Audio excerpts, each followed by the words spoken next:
Little girl cried, "Please don't throw away my doll, stepmother." The desperate plea of a child echoed through the mansion's walls, breaking hearts and revealing the cruel dynamics of a fractured family.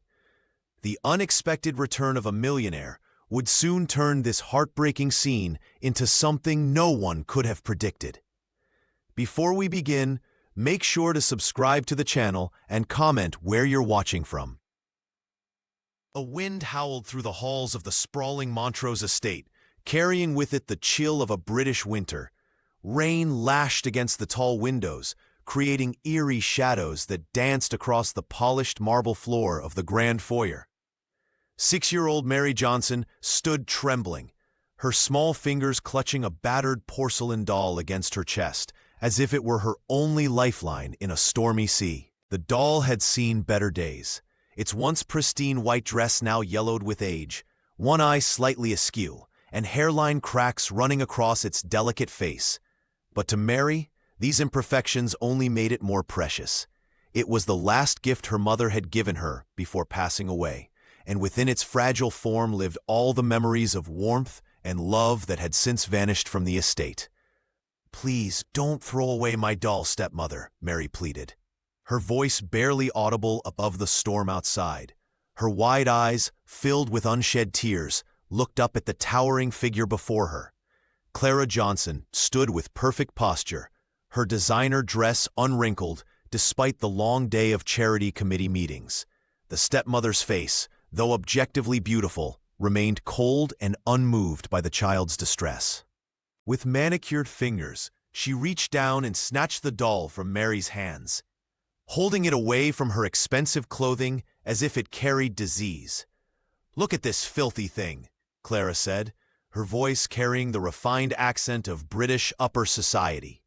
She turned the doll over, examining it with undisguised revulsion. "You're too old for such filth. If you want to be a real Johnson, you'll learn to let go of childish things." Mary's small hands reached out instinctively, but she quickly pulled them back, knowing from experience that defiance would only make things worse. The child's shoulders slumped in defeat as she watched her most treasured possession dangling from her stepmother's fingers. "But it was Mummy's," she whispered, the words catching in her throat. Clara's expression hardened. "Your mother is gone, Mary. The sooner you accept that, the better for everyone." She gestured toward Mrs. Miller, who stood silently by the staircase, witnessing the exchange with a pained expression. "Take this upstairs and dispose of it properly." The words echoed in the marble foyer, cold as the winter outside. Mary watched helplessly as the housekeeper reluctantly took the doll, giving the child a sympathetic glance that Clara couldn't see. In that moment, Mary felt as discarded as her beloved doll, unwanted, imperfect, and desperately alone in the vast emptiness of Montrose Estate. The porcelain doll tumbled into the trash bin with a hollow clatter that seemed to echo through the grand foyer of Montrose Estate. Clara Johnson's perfectly manicured hand hovered over the bin, her crimson lips curved into a satisfied smile. The message was clear: out with the old, in with her new vision for the Johnson family. Just then, the massive oak doors at the entrance groaned open against the winter wind. A fierce gust of icy air swept through the marble foyer, causing the crystal chandelier to sway slightly overhead. Everyone in the room, Clara, Mary, and Mrs. Miller, who had been dusting nearby, froze in place as a tall figure appeared in the doorway. Michael Johnson, absent from their lives for nearly a year, stood framed in the entrance. His expensive overcoat was dusted with snowflakes, a leather suitcase gripped firmly in his right hand. His face, weathered by business travels and untold burdens, registered first surprise, then confusion, and finally understanding as he took in the scene before him. "Michael," Clara's voice shifted instantly to honeyed warmth. "We weren't expecting you until next week." But the businessman wasn't looking at his wife. His gaze had locked onto his daughter, little Mary standing there with empty arms, tears streaming down her flushed cheeks, her small body trembling with silent sobs. Without removing his coat or setting down his luggage, Michael crossed the polished marble floor in long, deliberate strides. Mrs. Miller stepped back respectfully, her eyes downcast but watchful. The housekeeper's lips pressed together in what might have been relief. Michael reached the bin and paused. For a moment, the only sound was the howling wind outside and the ticking of the grandfather clock in the corner. Then, with gentle determination, he bent down and retrieved the discarded doll. His large hands carefully brushed dust from its porcelain face and smoothed its tattered dress.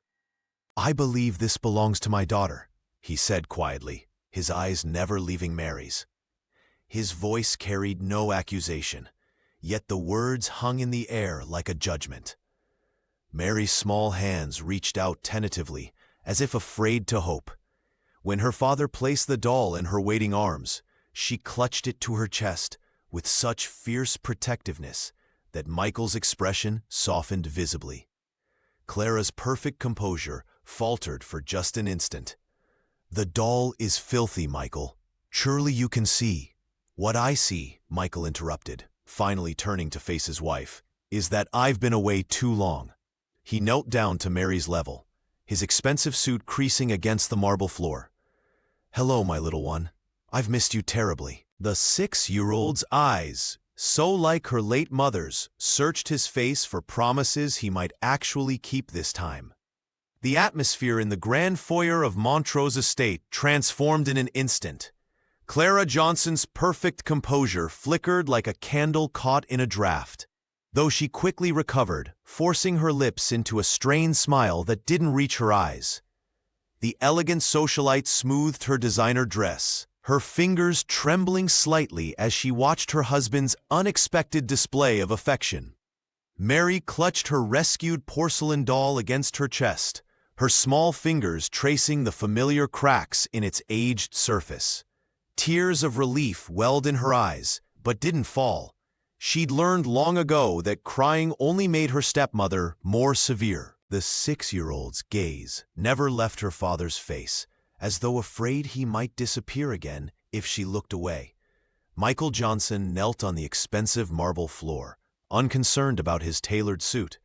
The businessman gently placed a comforting hand on his daughter's thin shoulder, noticing how she flinched slightly before leaning into his touch. "No one throws away what matters to you, Mary," he said, his voice soft but firm, carrying the weight of a promise. "Not ever again." The little girl nodded, her breath catching as she allowed herself to believe him. She'd almost forgotten how it felt to have someone defend her choices, her treasures. The doll had been her mother's final gift, though she didn't dare mention this with Clara hovering nearby. Miller watched from the doorway to the kitchen, her weathered hands clasped tightly together. The loyal housekeeper exchanged a knowing glance with Michael, a silent communication that spoke volumes about what had transpired during his absence. Clara cleared her throat delicately. "Well, I suppose we should prepare for dinner. Michael must be famished after his journey." Her voice was honey-sweet, all previous disdain carefully masked. "Mary, darling, why don't you take your toy upstairs while I speak with your father?" But Michael stood, keeping his hand protectively on Mary's shoulder. "Actually, I'd like Mary to join us. We have a year of catching up to do." In that moment, something unspoken solidified between father and daughter, an alliance forged in the simple act of retrieving a discarded doll. It was tentative, fragile as the porcelain in Mary's arms, but it was real. What neither of them could see were the shadows gathering in Clara's eyes, or the way her manicured nails dug into her palms. The Montrose estate had always harbored secrets, in its attics, behind its paintings, within its walls, and those secrets would soon test the newfound bond between Michael and his daughter in ways neither could imagine. Mary woke with a start, her heart fluttering like a trapped bird. The grandfather clock in the hallway had just struck midnight, but it wasn't the chimes that disturbed her sleep. It was the hushed voices outside her bedroom door. Sliding from beneath her quilted covers, the 6-year-old crept across the polished oak floor, careful to avoid the boards that creaked. Through the narrow crack between door and frame, she glimpsed Clara Johnson's elegant silhouette backlit by the hallway sconces. Her stepmother's voice was low but commanding. "I want everything packed by tomorrow afternoon, Mrs. Miller. All of Catherine's belongings, her clothes, jewelry, photographs, everything." The housekeeper stood with her hands clasped before her apron, her face a mask of careful neutrality. "Even the child's doll, ma'am?" Master Michael only just returned it to her. Clara's laugh was brittle as thin ice. "Especially that ratty thing. Michael is too sentimental for his own good. The girl needs to move forward, not cling to the past."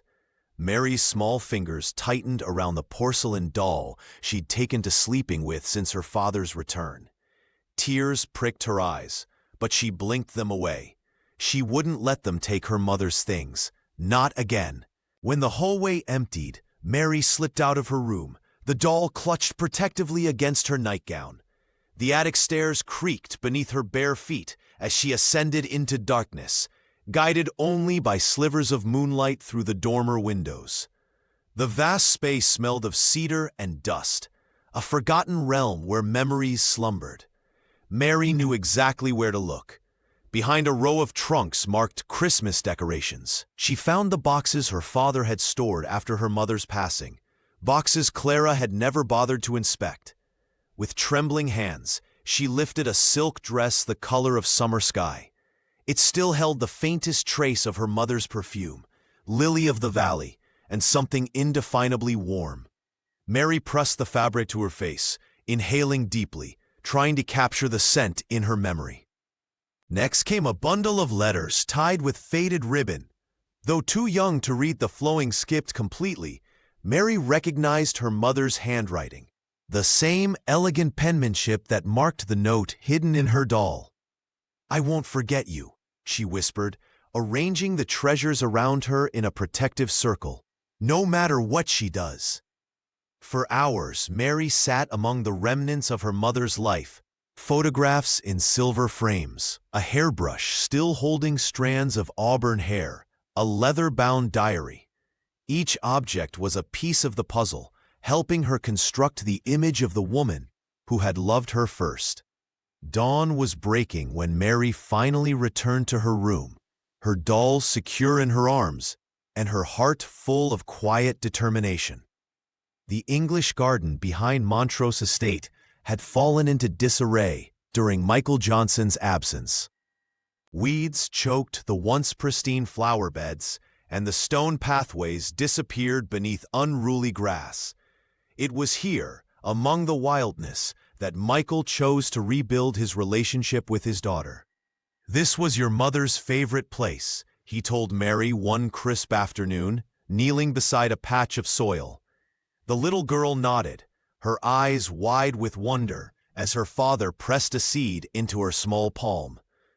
"Plants are like people," Michael explained gently. "They need care and patience to grow strong." Mary studied the tiny seed before carefully placing it in the earth. Her father showed her how to cover it with soil, their fingers becoming equally muddy in the process. For the first time in months, a genuine smile crossed her face. Day after day, they returned to their garden sanctuary. Michael would arrive with packets of seeds, daisies, roses, and forget-me-nots, while his daughter brought her porcelain doll to watch their progress. Their conversations began tentatively, like fragile seedlings breaking through soil. Mary would whisper questions about her mother, and her father would answer with stories that made the garden come alive with memories. "Your mother used to sing to these roses," he told her one day, his voice catching. Mary looked up at him with her mother's eyes, and without hesitation began to hum the lullaby she remembered from infancy. Their laughter grew less hesitant with each passing afternoon. When the first green shoots appeared, Mary danced around the garden, her excitement infectious. The groundskeeper watched from a distance, smiling at the change in the child who had been so withdrawn. Inside the manor, however, Clara Johnson was crafting a different narrative. She organized lavish charity teas and garden parties, inviting the most influential families in the county.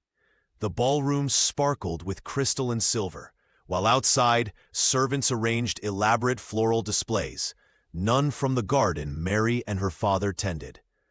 "Where's Mary?" a guest would occasionally inquire, remembering the child from previous gatherings. Clara would lower her voice, her expression a perfect mask of concern. "The poor dear isn't quite ready for society. Such a delicate child, you understand?" Her perfectly manicured hand would touch her heart. "We must protect her from overwhelming situations." Yet even as she spoke, Mary and Michael would be in their garden, hands in the earth, building something far more substantial than Clara's social empire, a bond that could withstand the strongest storms. Their shared secret garden became a fortress against Clara's machinations, each planted seed a promise of resilience and growth. Rain lashed against the windows of Montrose Estate as thunder rumbled across the night sky. Mary Johnson sat cross-legged on her bed, the soft glow of her bedside lamp casting long shadows across the room. She couldn't sleep. The storm outside matched the turmoil she felt whenever Clara was particularly cruel at dinner. The little girl pulled her porcelain doll from beneath her pillow, running her fingers over its familiar face. This doll was her most precious possession, the last gift her mother had given her before passing away. Mary traced the delicate painted features, remembering how her mother's hands had once held it too. As her small fingers moved along the doll's back, she noticed something unusual, a hairline crack she hadn't seen before. Perhaps Clara's rough handling had damaged it.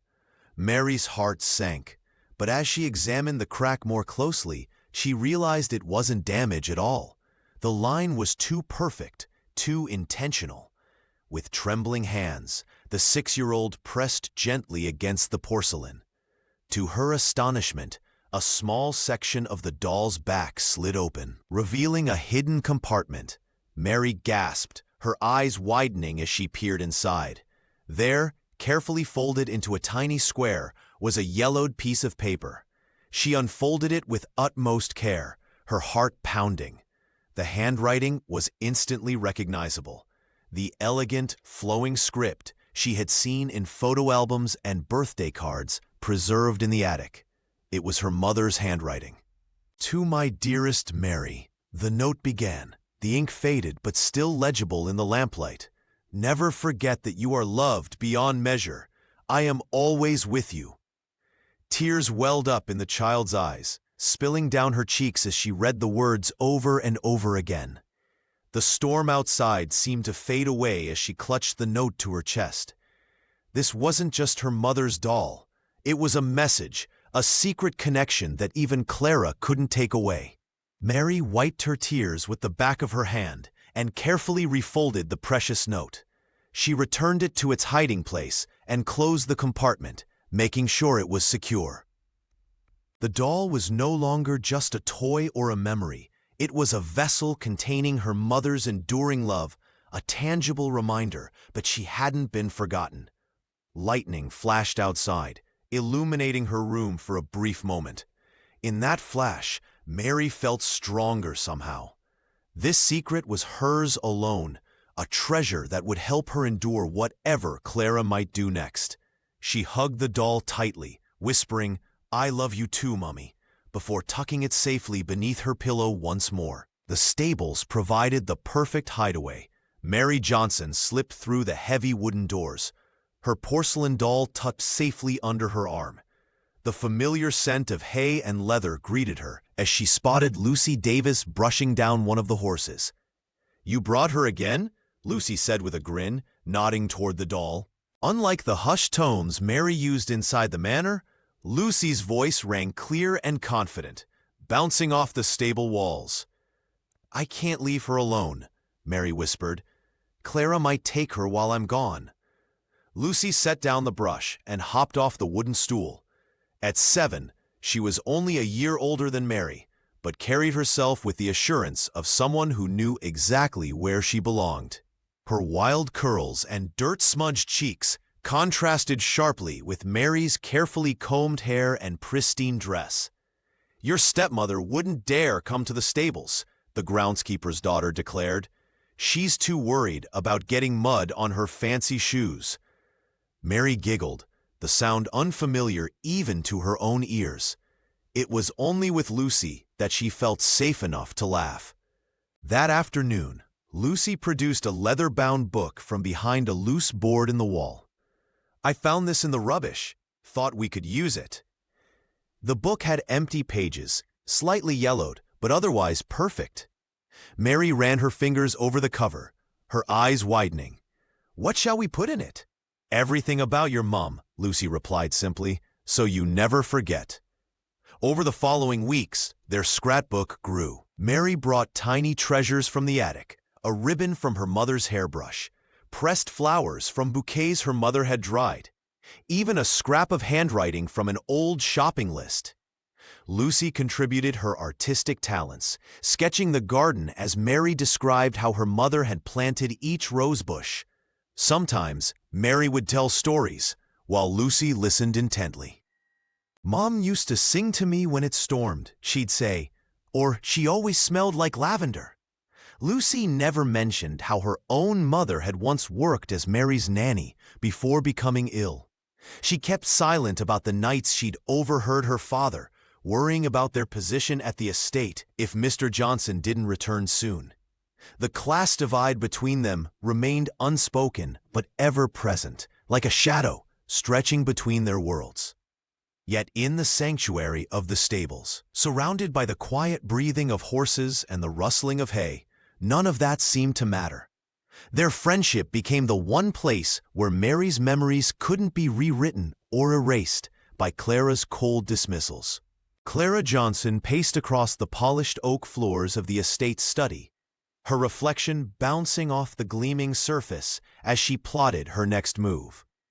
The woman had noticed Michael spending more time with Mary, their laughter occasionally drifting through the manor's corridors. This growing bond threatened everything she had carefully constructed over the years. "Boarding school is exactly what the child needs," she murmured to herself, pulling out brochures for Westfield Academy, an exclusive institution known for its strict discipline and impressive connections. Far enough away that visits would be inconvenient.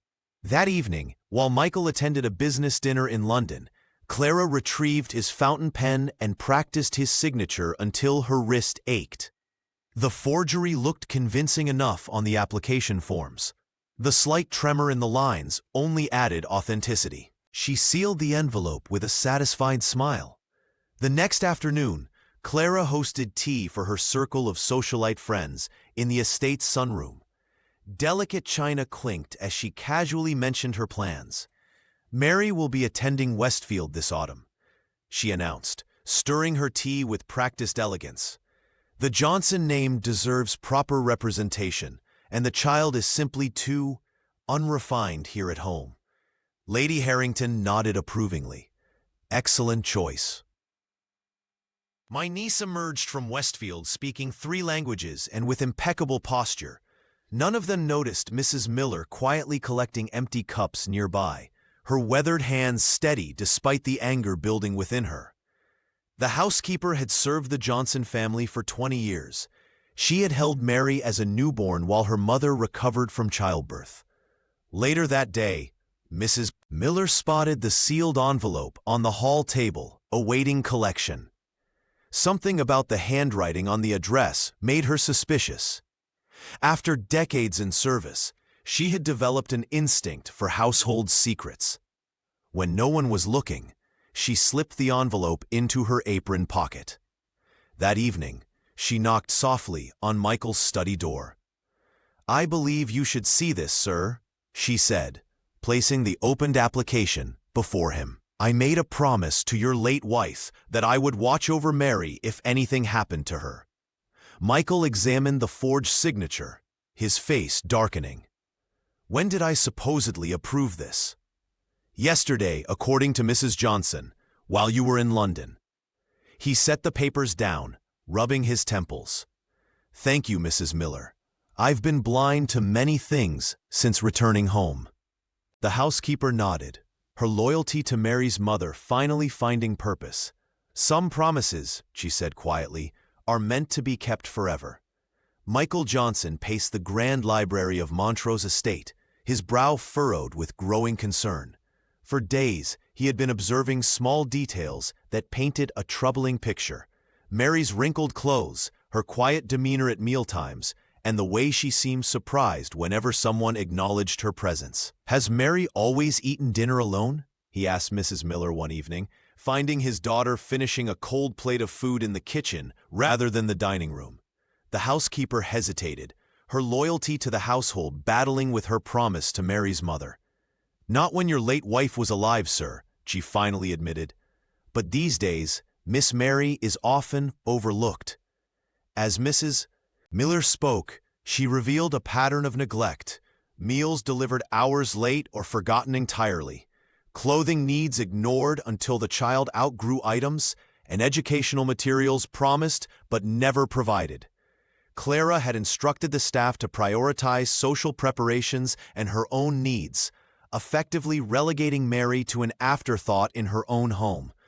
"Yesterday, the poor child waited 3 hours for her lunch," Mrs. Miller confided, her voice barely above a whisper. "When I finally brought it myself, she thanked me as if it were perfectly normal to be forgotten."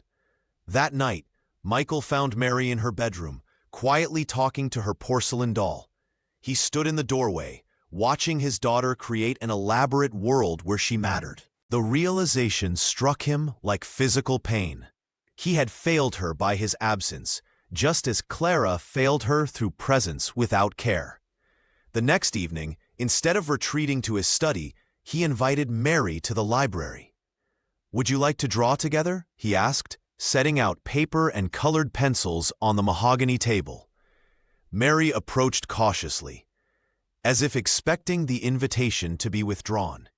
They sat in silence at first, the scratch of pencils the only sound between them. By the third evening of their new ritual, she began to tell him about her day, her voice growing stronger with each story. Later that week, he found a hairbrush in his late wife's vanity and began brushing Mary's hair before bedtime. The simple act transported him back to watching his wife do the same, singing softly as their daughter closed her eyes in contentment. "Mummy used to count to 100, Mary whispered on the 4th night, her small voice full of memory. 1, 2, 3, Michael began, continuing until Mary's eyelids grew heavy. These quiet moments, drawing flowers and imaginary creatures in the library, counting brushstrokes at bedtime, became their sanctuary. The businessman who had traveled the world rediscovered the profound journey of simply being present. Their relationship, damaged by absence and neglect, began to heal through these small, consistent acts of love, proving that sometimes the most important investments require no fortune at all. Mary gasped in horror as she entered her bedroom and spotted her cherished porcelain doll teetering on the windowsill, a strong breeze threatening to send it plummeting 3 stories to the garden below. She lunged forward, heart pounding, and rescued the doll, just as it began to wobble precariously over the edge. "This wasn't an accident," she whispered, clutching the treasure to her chest. The window had been firmly shut when she'd left for breakfast. Someone had deliberately placed her mother's keepsake in danger. 3 days later, Mary searched frantically through piles of laundry after Mrs. Miller mentioned that Clara Johnson had personally overseen the household washing that morning, something the elegant stepmother had never done before. After digging through nearly every basket, the child finally discovered her doll buried beneath sheets and pillowcases, its porcelain face barely visible among the linens. "She's trying to make you disappear," Mary told the doll quietly, stroking its cracked cheek, "but I won't let her." The 6-year-old began to develop clever hiding places throughout Montrose Estate. She hollowed out a space behind her bookshelf, created a nest inside her winter boots in the back of her wardrobe, and even fashioned a small compartment beneath a loose floorboard under her bed. "You're becoming quite resourceful," Lucy remarked one afternoon as she helped Mary create another hiding spot inside an old hat box in the attic. The groundskeeper's daughter grinned mischievously. "My father says the best place to hide something is where everyone can see it, but nobody notices." Taking this advice to heart, Mary began placing her doll among other toys during the day, making it seem ordinary and unremarkable. At night, she would retrieve it, whispering secrets into its porcelain ear before tucking it safely away. When Clara complained about that filthy toy at dinner, Michael Johnson merely raised an eyebrow. "It's just a doll," he said dismissively, unaware of its hidden compartment and precious letter. The stepmother's frustration grew with each failed attempt. Once, she instructed the new maid to accidentally knock the doll into the fireplace, but Mrs. Miller intervened just in time, claiming she needed the girl for urgent duties elsewhere. Each rescue strengthened Mary's resolve. While the adults around her might view her attachment as childish sentimentality, she understood what they couldn't see, that within the cracked porcelain lay fragments of her mother's love, preserved like pressed flowers between pages of time. "They think you're just a toy," Mary whispered to the doll one night, "but you're my memory keeper." She traced the hidden compartment where her mother's words resided. A quiet act of defiance against those who wished to erase her past. The annual charity ball at Montrose Estate marked the height of the social season, an event Clara Johnson had been planning for months. The grand ballroom glittered with crystal chandeliers and floral arrangements that cost more than most people earned in a month. For Clara, this was her moment to shine among the elite of British society. "You will stay in your room tonight," Clara instructed Mary firmly, adjusting her diamond earrings in the hallway mirror. "These events are for adults, not children who can't behave properly." Her voice left no room for argument as she swept away in a cloud of expensive perfume. Mary sat alone in her bedroom, clutching her porcelain doll while listening to the orchestra tuning up downstairs. The 6-year-old could hear laughter and the clinking of champagne glasses echoing through the manor's ancient halls. Tears threatened to spill when a soft knock interrupted her solitude. "Psst, Mary!" Lucy Davis peeked through the doorway, her eyes sparkling with mischief. The groundskeeper's daughter was dressed in her Sunday best, having been allowed to help serve refreshments. "Want to see something amazing?" Minutes later, the two girls crept along the servants' corridor, Lucy leading Mary through passages only the staff knew existed. They emerged onto the ballroom's upper balcony, hidden behind heavy velvet curtains, but with a perfect view of the spectacle below. "It's like a fairy tale," Mary whispered, mesmerized by the swirling gowns and twinkling lights. Ladies in silk and gentlemen in tailcoats moved across the polished floor like figures from a storybook. Lucy nudged her friend playfully. "I dare you to sing something," she whispered. "No one will know where it's coming from." Mary hesitated, then remembered the lullaby her mother used to sing each night before she passed away. Taking a deep breath, she began to sing softly, her clear voice carrying surprisingly well in the high-ceilinged room. The effect was immediate and startling. Conversations halted mid-sentence. The orchestra faltered. Heads turned upward, searching for the source of the hauntingly familiar melody. "That voice," whispered Lady Harrington to her companion. "It's exactly like Elizabeth's." "The resemblance is uncanny," murmured another guest. "That child is her mother through and through." Michael Johnson, standing near the grand staircase, froze with his champagne flute halfway to his lips. His eyes glistened with unexpected tears as memories flooded back. Clara's face drained of color as she realized what was happening. The whispers spread through the crowd like wildfire. Comparisons between Mary and her late mother, questions about why the child was hidden away, speculation about Clara's treatment of her stepdaughter. For the first time since her mother's death, Mary felt truly seen, her existence acknowledged by the very society Clara had tried to shield her from. Michael Johnson spent 3 nights in his study, surrounded by stacks of yellowed legal documents. The soft glow of his desk lamp illuminated his determined face as he meticulously examined every clause of the family trust. Mary's performance at the ball had awakened something in him, a fierce protectiveness he hadn't felt since before his travels. "Sir, would you like some tea?" Mrs. Miller appeared at the doorway, concern etched on her face. "Thank you," he replied, rubbing his tired eyes. "Have you seen how Clara treats that doll when Mary isn't looking?" The housekeeper nodded grimly. "Like it's a threat, sir, not just a child's toy." That comment sparked something in Michael's memory. He pulled out the original inventory of Elizabeth Johnson's personal effects, items catalogued after his first wife's passing. There, listed among the jewelry and keepsakes, was a description of a porcelain doll with distinctive blue eyes, classified as a protected family heirloom. By morning, Michael had compiled irrefutable evidence.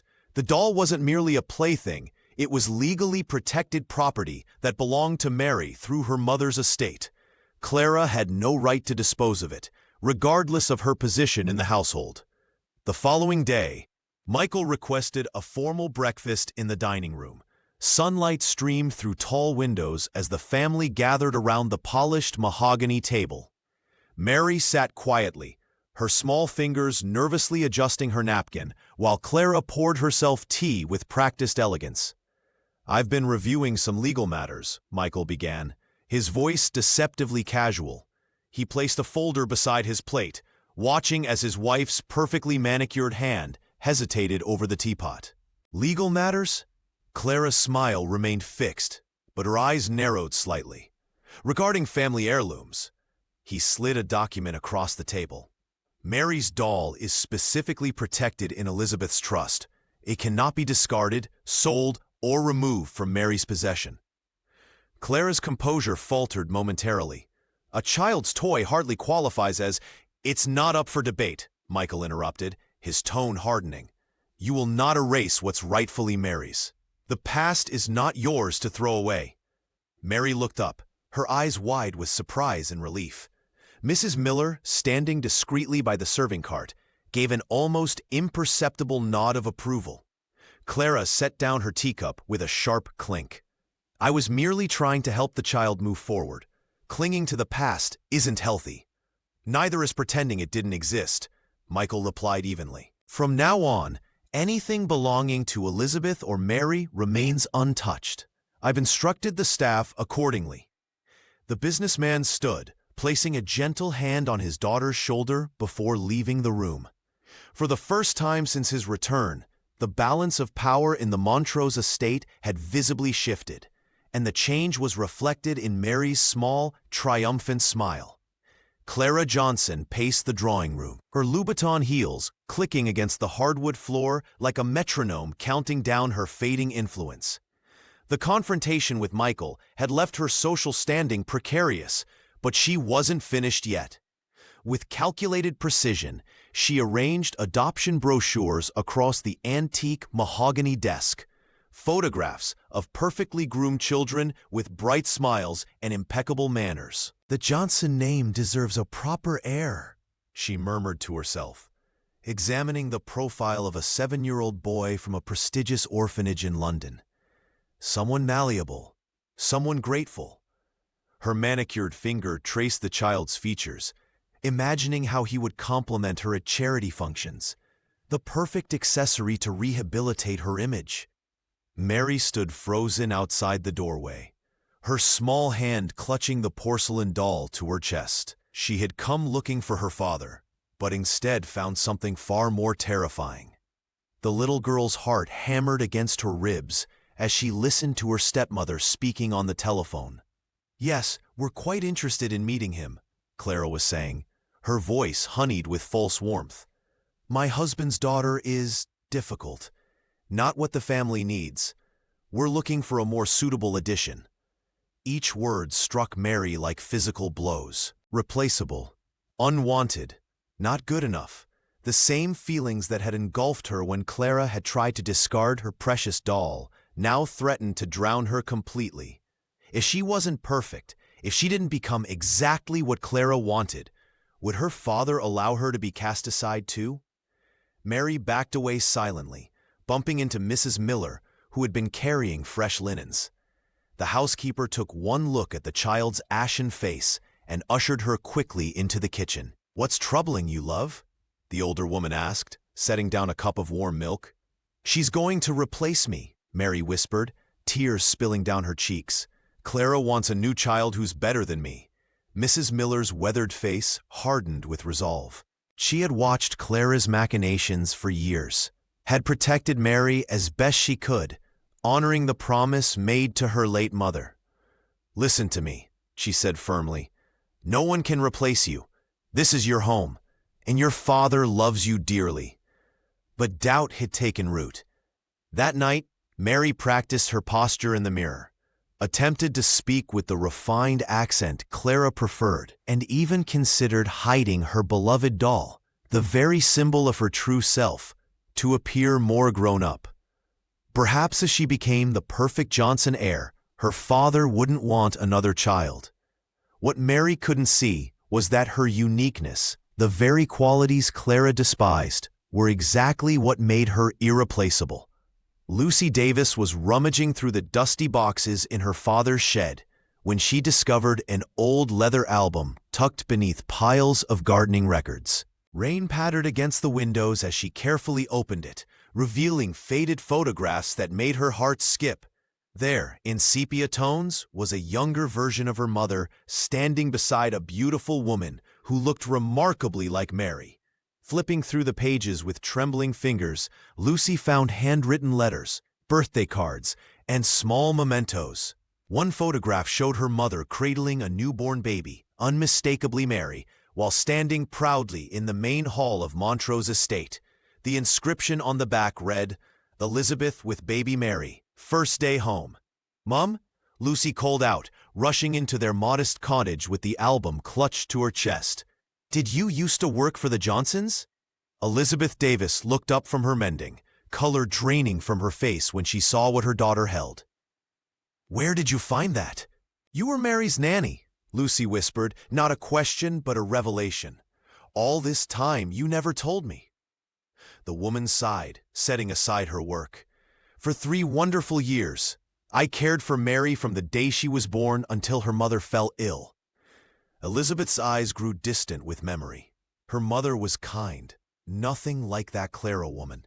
She treated me like family." Lucy sat cross-legged on the floor, absorbing this new connection to her friend. "Is that why you encouraged me to play with Mary when other staff said I shouldn't?" Her mother nodded. "I promised her mother I'd keep an eye on Mary, even after I left service to marry your father." Pride swelled in Lucy's chest. Her mother had been important, trusted with the most precious thing in the Johnson household. Yet alongside that pride came a strange ache. The photographs showed 2 worlds, servants and masters, separated by invisible lines that even childhood friendship couldn't fully erase. "Does Mary know?" Lucy asked. "I don't believe so," Elizabeth replied softly. "Clara made sure most connections to Mary's mother were severed." That night, Lucy carefully wrapped one of the photographs in tissue paper, one showing her mother and Mary's mother laughing together in the garden. She wanted to share this treasure with her friend, yet hesitated. Would this revelation strengthen their bond, or remind Mary that Lucy was, in the eyes of society, merely the groundskeeper's daughter? The class difference that had always lingered between them suddenly felt more pronounced. Lucy wanted desperately to belong in Mary's world of marble halls and crystal chandeliers, yet knew she never truly would. Still, these photographs prove that once the boundaries between their families had blurred through love and care. The golden light of a summer evening streamed through the tall windows of Montrose Estate as Mary Johnson and Lucy Davis tiptoed across the polished floors. The 2 girls exchanged determined glances, their mission clear: to find the missing half of the letter from Mary's mother. "I'm certain there's more to the message," Mary whispered, clutching her porcelain doll. Mummy wouldn't leave just one part.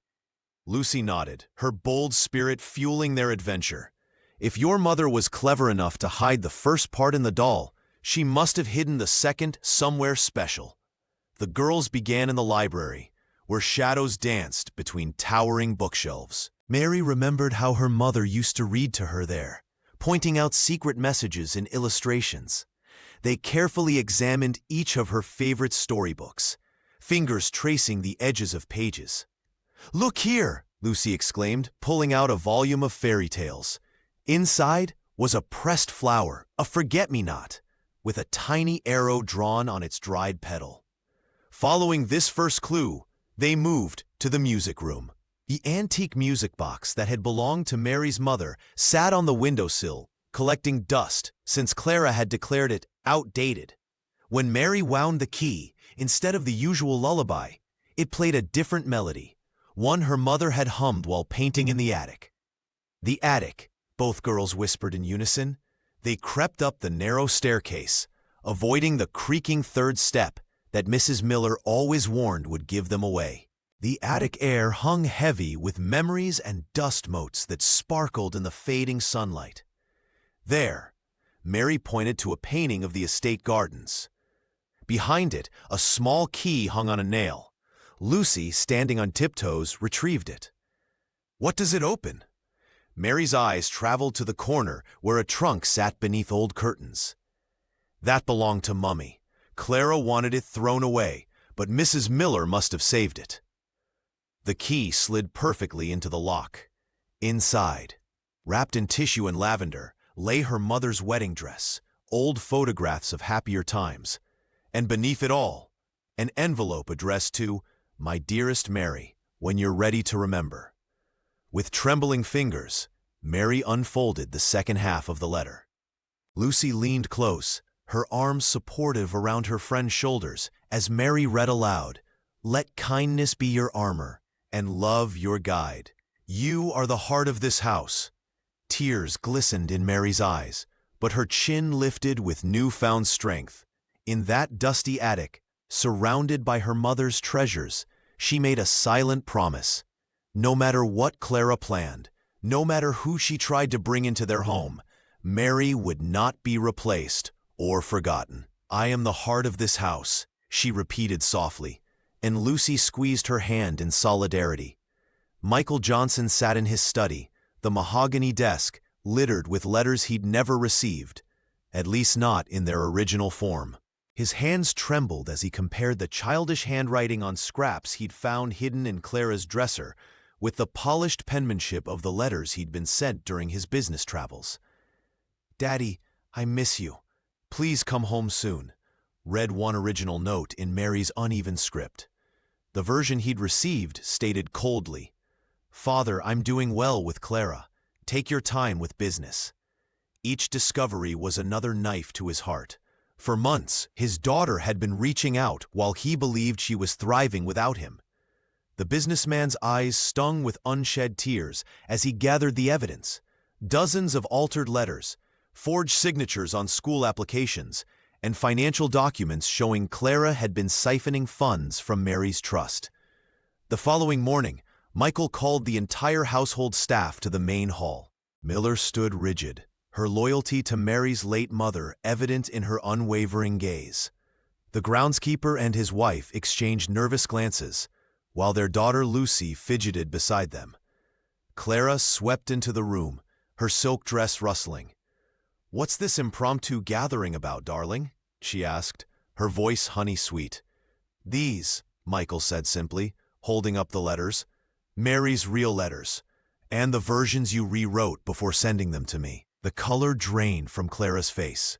"You've been snooping through my things?" "I've been discovering the truth," he countered, his voice steady despite the anger coursing through him.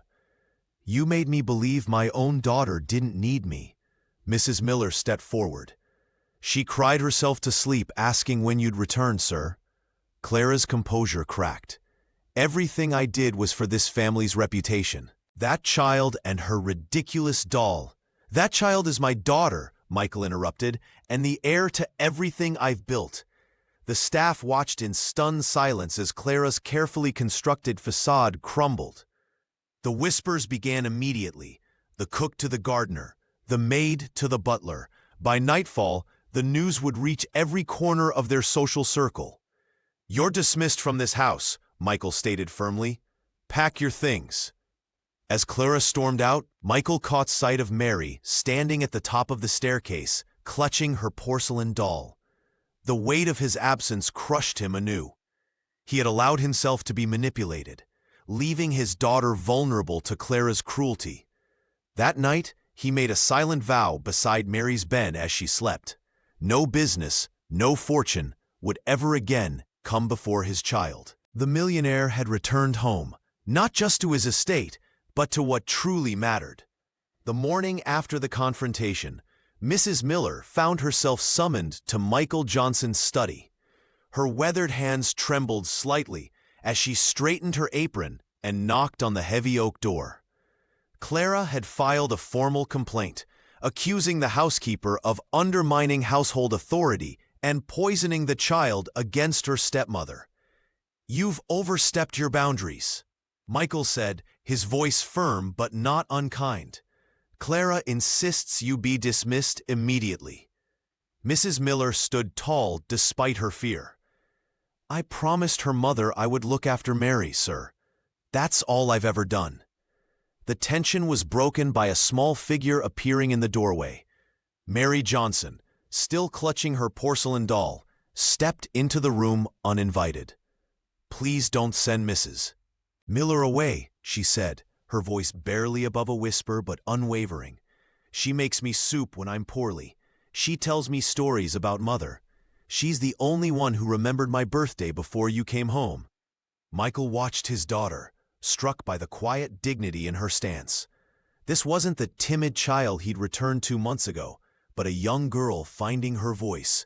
"Mrs. Miller taught me to be brave," Mary continued, meeting her father's gaze directly. "Mother would want her to stay." The businessman knelt to his daughter's level, truly seeing the strength behind her gentle demeanor. "When did you become so wise?" he asked softly. "I've always been wise," Mary replied with unexpected confidence. "Nobody was listening before." Michael rose and cleared his throat. "Mrs. Miller stays. That's final." The following afternoon, the scent of vanilla and cinnamon filled the manor house. Mrs. Miller, her position now secure, had returned to her kitchen domain with renewed purpose. She pulled a golden sponge cake from the oven, Mary's favorite, topped with fresh berries from the estate gardens. What began as a simple thank you became a weekly tradition. Every Sunday afternoon, Michael, Mary, and Mrs. Miller would gather in the sun-dappled conservatory. The housekeeper would bring her famous cakes, and Michael would pour tea from the silver service that had belonged to Mary's mother. During these gatherings, stories flowed as freely as the tea. Mrs. Miller shared tales of Mary's first steps, her mother's favorite songs, the Christmas when snow fell so heavily they were stranded for days with nothing but games and laughter to keep them warm. With each story, each shared memory, the heavy shroud of grief that had enveloped the house began to lift. Mary's laughter, once so rare, now echoed through the halls. The manor was slowly becoming a home again. As Mary's 7th birthday approached, a sense of anticipation filled the Montrose estate. Michael Johnson sat in the library, surrounded by dusty legal documents, when Mrs. Miller brought him tea and a forgotten folder. "Sir, I found this in the old filing cabinet," she said, placing it carefully beside his cup. "It belonged to your late wife." Michael opened it to discover a hidden clause in the estate trust, one that Clara had deliberately concealed. If Mary chose to remain in the house past her 7th birthday, she would gain full control of her inheritance, a substantial portion of the Johnson fortune that had been set aside specifically for her by her mother. "She knew," Michael whispered, touching the signature at the bottom. "She knew she might not be here to protect our daughter." That evening, he explained everything to Mary in simple terms as they sat by the fireplace. Her porcelain doll nestled safely in her arms. The little girl listened intently, her eyes reflecting the dancing flames. "This house is your home, Mary. It always will be," he assured her, watching her small fingers trace the crack in her doll where the letter had been hidden. Meanwhile, Clara Johnson's carefully constructed world was crumbling. Her humiliation at the charity ball, where whispers about her treatment of Mary had spread like wildfire among the elite, had tarnished her social standing. The exposure of her schemes to send Mary away had turned even her closest allies against her. The final blow came when Lucy's father, the groundskeeper, revealed to Michael how Clara had ordered him to destroy Mary's mother's rose garden. The man had secretly preserved the plants in the greenhouse instead. Unable to follow through with such cruelty, Clara, finding herself without allies and facing the prospect of losing access to the Johnson fortune, packed her expensive clothes and jewelry into matching leather suitcases. No tearful goodbyes were exchanged as she descended the grand staircase one final time. "I hope you realize what you're throwing away," she said coldly to Michael, who stood firmly at the bottom of the stairs. "I believe that's what you tried to do to Mary's doll," he replied quietly. "Some things are too precious to discard." As the automobile carrying Clara disappeared down the long driveway, a collective sigh of relief echoed through the halls of Montrose. Mrs. Miller opened windows that had long been kept shut. The staff spoke in normal voices rather than hushed whispers, and Mary, standing in the doorway with Lucy beside her, felt the weight of fear lifting from her small shoulders for the first time in years. The Montrose estate, once shrouded in shadows and whispers, bloomed with renewed life. Spring arrived with gentle persistence, much like the changes that swept through the grand manor after Clara Johnson's departure. Michael Johnson stood in the garden, sleeves rolled up, his hands deep in rich soil as he helped Mary plant the delicate rose bushes that had been her mother's pride. "These were her favorites," Michael explained, gently guiding his daughter's small hands as they patted the earth around a fragrant pink rose. "She used to say that gardens, like people, need both sunshine and rain to grow strong." Mary nodded solemnly, her porcelain doll propped carefully against a nearby stone bench. At 7 years old, she carried herself with a quiet dignity that sometimes made her father's heart ache. Yet there was joy there too, genuine, unguarded happiness that had been absent during Clara's reign. The garden transformation became a family project. Mrs. Miller brought out lemonade and biscuits each afternoon, sharing stories about Mary's mother that made the girl giggle and ask for more. The housekeeper's eyes would mist over occasionally, but her smile remained steady as she fulfilled her promise to keep memories alive.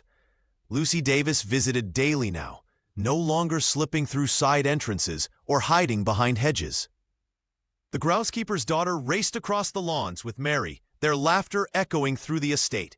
The invisible barriers that had once separated them dissolved like morning mist under summer sun. "Do you think we could have a picnic by the lake next weekend?" Lucy asked one afternoon, helping Mary arrange wildflowers in a basket.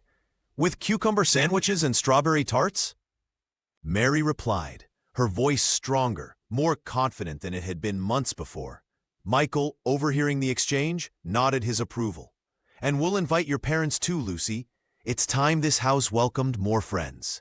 The estate that had once hosted only Clara's calculated charity events now opened its doors for community gatherings, where Mary, standing tall beside her father, shared stories of her mother's kindness. Local families brought their children to play in the gardens. Elderly neighbors taught Mary traditional songs, and the grand ballroom echoed with genuine laughter rather than polite society chatter. On warm evenings, Michael would play the piano while Mary sang, her clear voice carrying through open windows into the twilight. Sometimes, Lucy would join in with her slightly off-key but enthusiastic harmony, and no one minded the occasional wrong note. The doll remained Mary's constant companion, but no longer her only source of comfort. She carried it less frequently now, secure in the knowledge that memories once honored become part of who we are rather than something that must be clutched tightly for fear of losing them. On the anniversary of her mother's passing, Mary Johnson stood in the manor's grand hallway, her porcelain doll safely tucked under one arm, her other hand in her father's. Light streamed through the stained glass, painting their faces with kaleidoscope colors that seemed to dance across the marble floor of Montrose Estate. The 7-year-old's eyes, once shadowed with uncertainty, now sparkled with quiet confidence. "She would be so proud of you," Michael whispered, squeezing his daughter's hand. The businessman had transformed over the past year, his priorities rearranged like the furniture in the once somber rooms, they now filled with laughter. Mrs. Miller appeared at the doorway, carrying a tray of freshly baked scones. "The memorial garden is ready," she announced, her voice gentle but strong. The loyal housekeeper had become more than staff. She was family now, the keeper of stories Mary treasured about her mother. Outside, Lucy Davis waited by the rose bushes she had helped plant. The groundskeeper's daughter waved excitedly, her social status no longer a barrier to her presence at family gatherings. "I found another photo for our book," she called out, holding up a faded photograph. Together, the small group walked through the garden, where white roses, Mary's mother's favorite, bloomed alongside vibrant wildflowers that Mary had insisted on planting. "Beautiful things can grow together," she had explained to her father with wisdom beyond her years. Michael had invited the entire village to the memorial, something Clara would have considered inappropriate. But Clara Johnson was gone now, her manipulative presence replaced by genuine warmth that spread throughout the estate like sunshine after rain. Mary placed her doll carefully on a small bench before approaching the memorial stone. From her pocket, she withdrew both halves of her mother's letter, now preserved in a locket Michael had commissioned. "I kept my promise," she said softly to the stone. "I remembered I was loved." The little girl who had once clutched her doll in fear now stood tall, surrounded by people who cherished her. The estate that had once felt like a prison now flourished as a home. Even the staff moved with lighter steps, no longer walking on eggshells under Clara's critical gaze. As evening approached, Mary and Lucy ran through the garden, their laughter echoing against stone walls that had witnessed centuries of Johnson family history. Michael watched from the terrace, alongside Mrs. Miller. "She truly is the heart of this house," the housekeeper observed. Michael nodded, just as her mother said she would be. In the fading light, Mary Johnson was no longer defined by what she had lost, but by what she had fought to preserve. Not just a doll or a letter, but the truth that love, when fiercely protected, can change everything.